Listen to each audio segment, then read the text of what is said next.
Good evening, I'm Kurt Gutgsell. Tonight we continue our look at DuBois County high school baseball teams. Today we feature Northeast DuBois. Jeeps are looking forward to a solid campaign. Now it's a lot of uncertainty. Northeast DuBois coach Luke Woolum says it's a tough time for everyone. I think mental toughness is definitely something that's being tested on all of us, not just our athletes, but all of us as a people right now.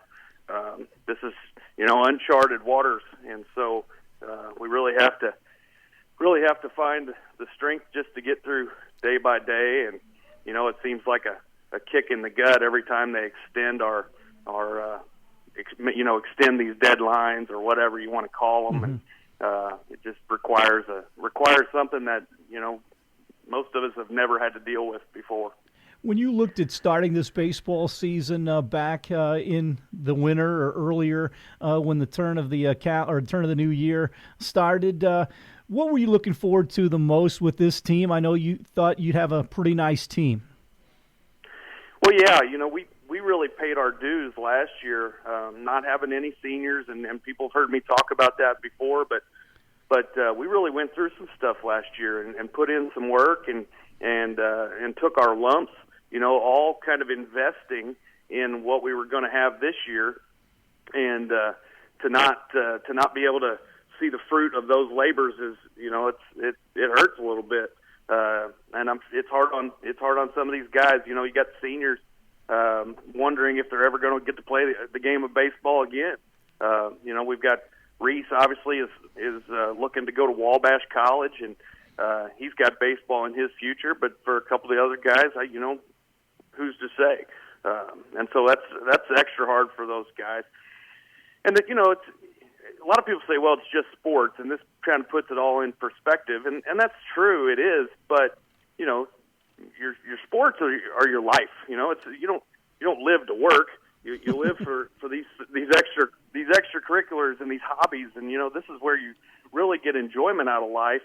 And to not be able to do these things, it does hurt. It's hard on these guys. And then you take our guys that played on the basketball team and they weren't able to go play in the regional, which they had earned the right to do, and that's just a lot more pain for those guys. So it's tough. Coming up tomorrow, we'll visit with Forest Park baseball coach Jared Howard.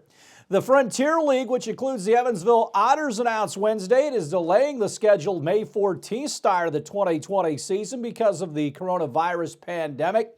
Set to be the largest independent baseball league in North America since merging with the Can-Am League this offseason. The Frontier League said it will continue to monitor the situation and announce a start date for the season at the appropriate time. The league revealed its schedule in October, and all 14 clubs are set up to play a 96-game schedule from May 14th until Labor Day weekend. Further postponements could have a major impact on each team playing a fair schedule, given the addition of 5 Can-Am clubs this season, requiring teams to now fly to some opponents. Major League Baseball, meanwhile, has canceled a 2-game series in London between Chicago and St. Louis because of the coronavirus pandemic. Teams had been scheduled to play at Olympic Stadium on June 13th and 14th. In football, the Chicago Bears have finalized a 1-year contract with offensive lineman Hermaine Afidi. The 6'5", 325-pound Afidi made 60 starts at guard and tackle over 4 seasons for Seattle after being drafted out of Texas A&M with the number 31 overall pick in 2016. He figures to replace Kyle Long at right guard after the Bears released the 3-time Pro Bowl pick. In basketball, Aduko Azubuike of Kansas, Luka Garza of Iowa, Marcus Howard of Marquette, Miles Powell of Seton Hall, and Obi Toppin of Dayton are the 5 finalists for the John R. Wooden Award as the nation's top college basketball player. The 44th annual award will be presented on April 7th. Stay tuned. We'll have more WJTS 18 news right after this.